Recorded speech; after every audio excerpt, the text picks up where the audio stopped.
11 horas e 12 minutos, estamos de volta aqui na nossa programação da BMC News. Chegou a hora da gente receber ele, Fábio Fares, especialista em análise macro.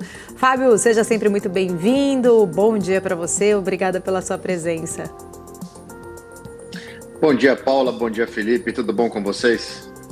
Tudo ótimo, obrigada por estar aqui com a gente. Fábio, eu até estou olhando aqui um pouco, né, em relação à reação dos mercados aí nas bolsas nos Estados Unidos especificamente, olhando as Treasuries, depois desses dados divulgados, PIB e também os dados ali de auxílio-desemprego, mas eu queria que você trouxesse um pouco da sua leitura, né? A gente teve uma reação até inclusive mista, vamos dizer assim, olhando ali para as Treasuries, curta, Felipe me soprou agora, eu acabei de esquecer.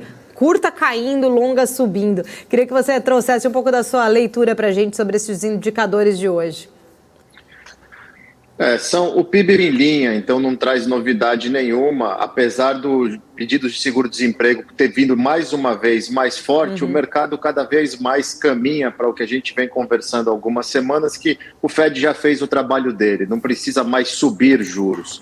Então, teoricamente, a curva curta, né, a parte curta das Treasuries começa a tirar o prêmio, porque até ontem no fechamento ainda tinha quase 30% de chance de subir juros em novembro. Isso está sendo corrigido agora pela manhã. O que continua incomodando o mercado e continua pressionado são as treasuries longas, 10, 20, 30 anos, o que é muito ruim, porque eles ditam o preço nos ativos de risco e o mundo inteiro sofre. A gente vê, inclusive, o dólar real, o nosso real, sofrendo hoje por causa dessa abertura de taxa longa. Um mercado que não tem comprador, isso é um dos maiores motivos. Não tem comprador por quê? China, Japão, cada um está fazendo sua praia. O governo americano ainda está com esse problema do vai ter shutdown, não vai ter shutdown. A greve dos automotores, a greve lá em Hollywood, toda essa dívida gigantesca contraída e sem plano.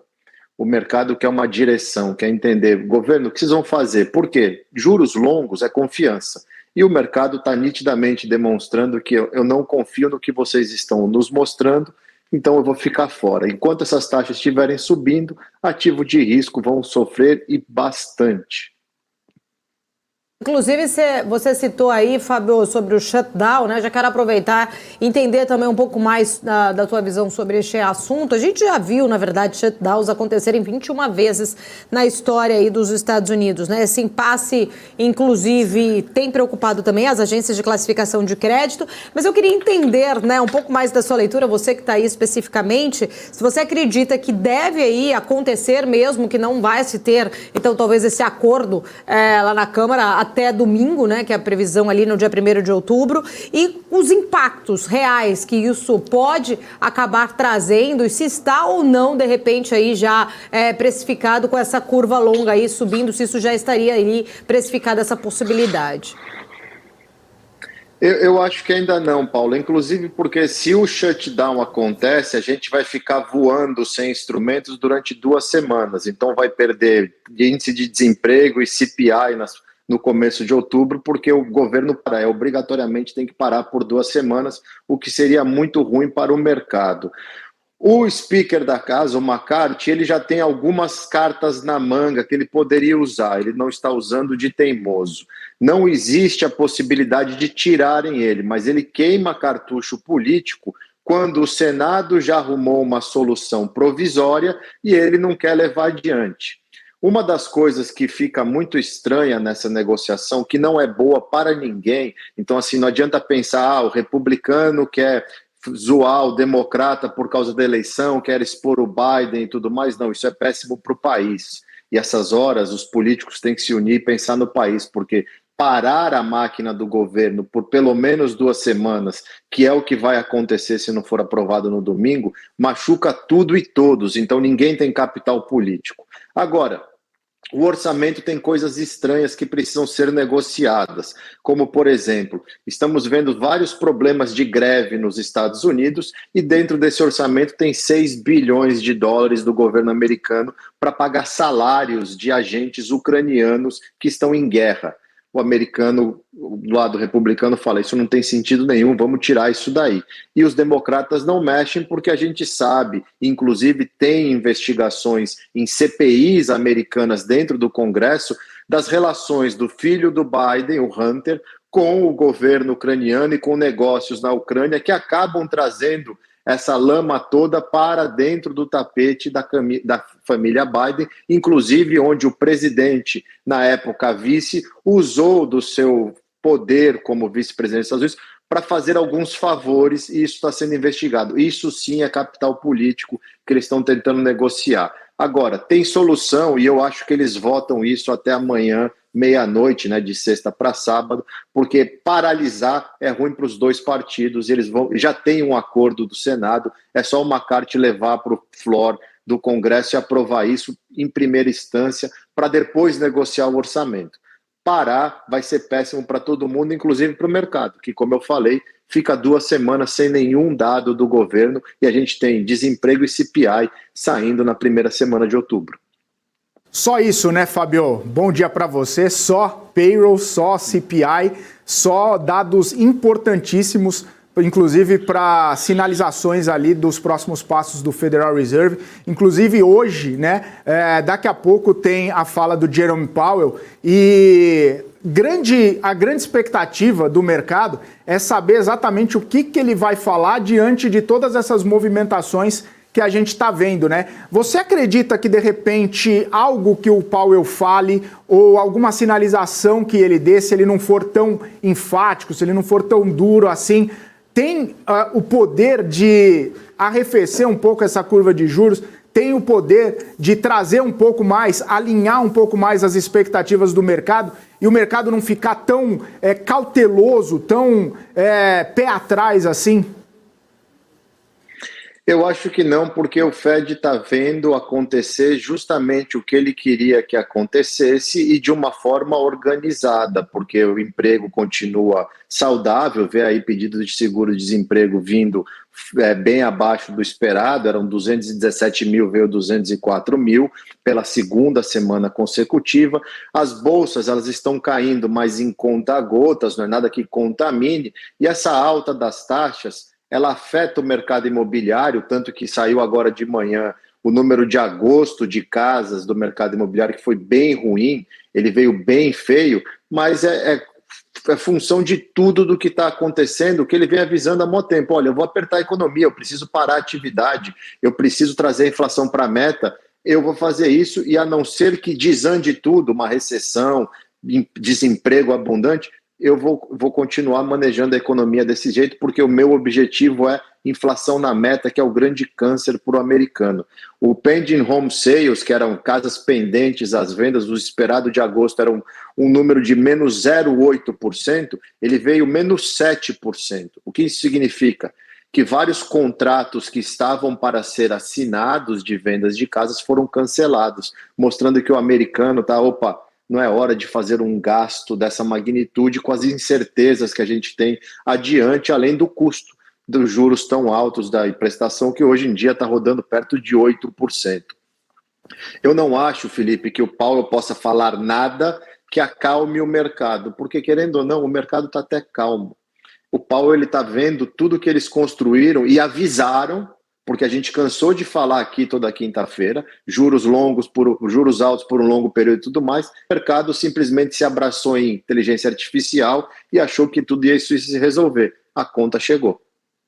A conta chegou. Ô, Fabio, eu queria entender um pouco também, né? Você comentou na primeira resposta para a Paula, né, sobre os dados, principalmente o dado de seguro-desemprego, está dentro da linha do que o Fed está esperando, né? A gente está vendo esse dado após dado melhorando, só que se for comparado com a semana anterior, veio maior, né? Não necessariamente melhorou em relação à semana anterior. Veio melhor do que o esperado, mas não veio melhor do que na semana anterior. Veio comportado, se a gente pode dizer assim. E a gente tem falado, inclusive, nos últimos encontros nossos, né, sobre notícia boa que é notícia boa, ou notícia ruim que é notícia ruim, ou o vice-versa, aquele ao contrário lá, que acabava sendo a dinâmica do mercado. Nos últimos casos, a gente tem visto que a notícia boa tem sido boa mesmo, né? E o mercado está interpretando de uma forma salutar as notícias, as informações, os dados que têm saído. Você está projetando para os próximos dados que vão vir comportados, que vão vir dentro dessas expectativas, até seguindo essa trajetória do Banco Central. Talvez não haja a necessidade daquele ajuste adicional se os dados vierem dentro do esperado, se vierem dentro do que o Banco Central americano está projetando, conforme você comentou há pouco? Sim, eu acho que a gente agora vai voltar para a normalidade de dado bom é bom, dado ruim é ruim. Por quê? Se o mercado de trabalho continua mantendo a economia rodando de forma saudável, os juros em 5,5, que são bem restritivos para a normalidade da economia americana, e a inflação continuar convergindo para a meta, a gente pode voltar ao papo de, olha, de repente vamos ter o que eles chamam de soft landing, um pouso suave, deu tudo certo, não vamos se machucar tanto quanto falavam lá atrás de crash e recessão, e uma hora a economia vira e sobe, vamos embora, deu certo. O trabalho foi doloroso, mas dos males o menor. O importante agora é justamente o mercado de trabalho, Felipe, porque a gente entende, olhando para a economia, teoria básica da economia, que juros altos, custo do dinheiro alto, empresas precisam ser extremamente eficientes para poder entregar o lucro esperado, que é isso que negocia no mercado. Essa eficiência tem que vir de produção, porque mão de obra está um pouco mais cara, insumo está mais caro por causa da inflação. Esse tripé precisa ficar muito bem estruturado para não começar a ter justamente o quê? Corte de mão de obra que gera desemprego, e isso sim pode afetar aí o plano do Fed e ele ter que, de repente, começar mais cedo a cortar juros para evitar uma recessão. Queria falar aqui, ouvir a sua opinião, inclusive, né? A gente ontem repercutiu essa notícia, queria entender um pouco da sua leitura. CEO do JP Morgan Chase falando que o mundo não está preparado para uma taxa de juros a 7%. Primeiro, eu queria entender a sua leitura, exagerada essa visão dele ou não, né? E qual a sua leitura em relação a essa fala aí do CEO do JP, e se realmente você acha, né, que de fato, se vier a ter juros mais altos ali na economia americana, quais os impactos globalmente? Ele cita: o mundo não está preparado. Será que os Estados Unidos estão preparados aí para uma taxa maior do que chegando aí beirando 7%? Olha, Paula, o 5,5 nem bateu na economia ainda, porque leva um tempo. Eu diria que a economia hoje ela está sentindo os 3,5, 4, que foram as altas lá de trás. O 5,5 ainda nem chegou na economia, e olha tudo que já está acontecendo. O mercado de trabalho, ele consegue se manter dessa fórmula por enquanto, porque tem toda aquela questão migratória, tem toda a questão de trazer a base para perto do país, muita coisa que aconteceu pós-Covid. Agora, quanto tempo isso dura? Eu, particularmente, eu não acredito que os Estados Unidos e o mundo se recuperem de uma forma tranquila. Eu ainda acho que o tal do soft landing, que seria uma leve recessão, é o cenário base. Inclusive, é o cenário base do Fed. O Fed deixou isso claro na última reunião, que eles não trabalham com um cenário de não ter pouso, eles trabalham com o cenário que alguma coisa deve acontecer em algum momento com as condições financeiras extremamente apertadas. Agora, o James Dimon tem um ponto. 5,5 já é muita coisa. 7, emergente não aguenta, Europa não aguenta, a própria China vai sofrer, porque é muito, muito, muito custoso para todos. E para o americano em si, com 33 trilhões de dólares de dívida, já são mais de quase um tri por ano de juros que paga, imagina com 7%. Fábio, e aí, nesse sentido, né, a gente tem falado bastante sobre as movimentações no próprio mercado, que talvez ainda não sentiu, né? E claro que você sempre fala aqui sobre o impacto das empresas de tecnologia para sustentar os índices que ainda não tiveram correções aprofundadas. Você acredita que isso possa acontecer, que a gente pode ver essa movimentação ainda?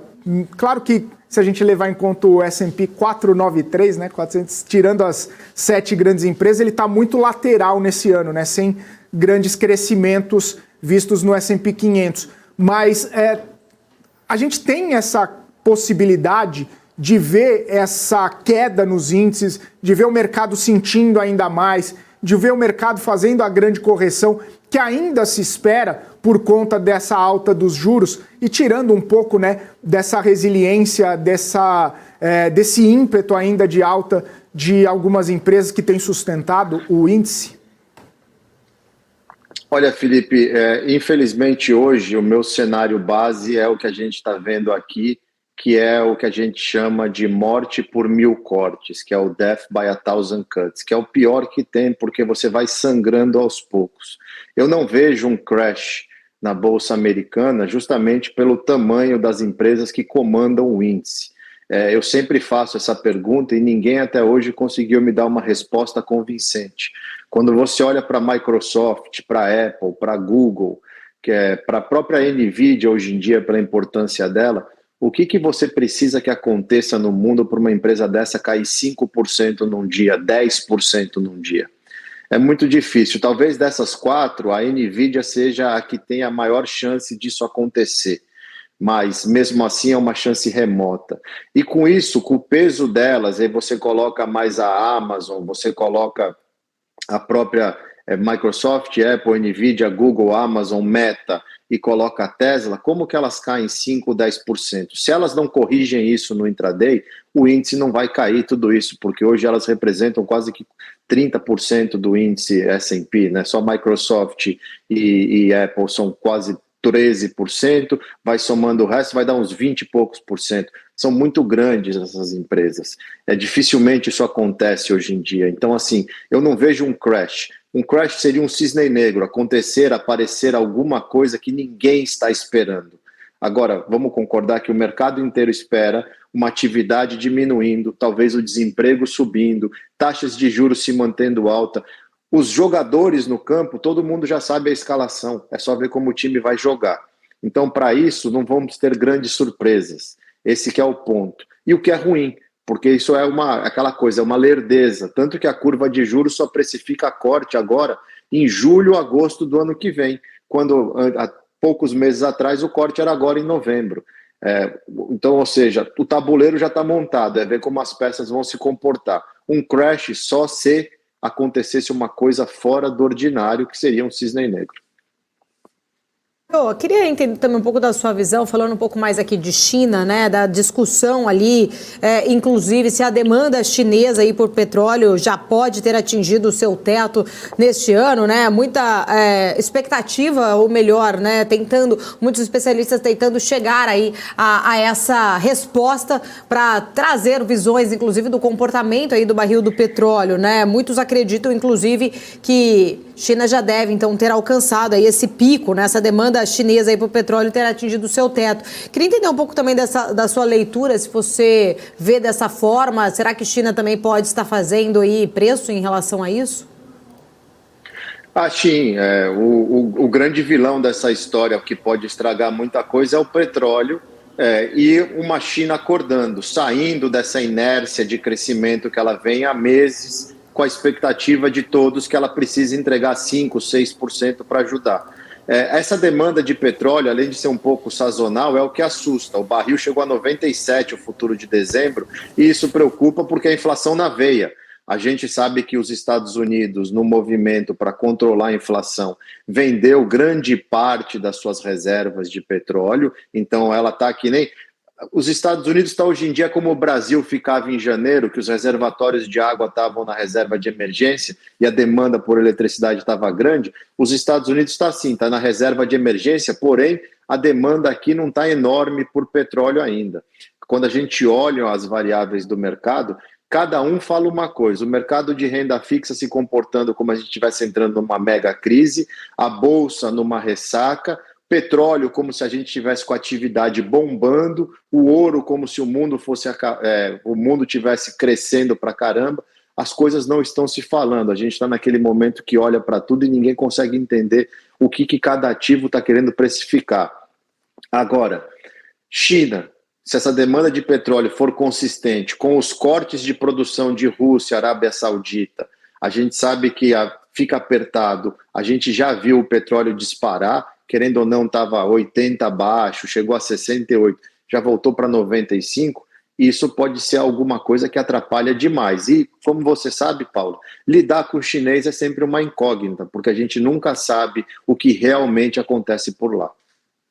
Pois é, Fábio, e aí esse cenário de petróleo acaba atrapalhando e muito, né, as decisões de vários bancos centrais, porque a inflação vai pegando na veia, né? Não só...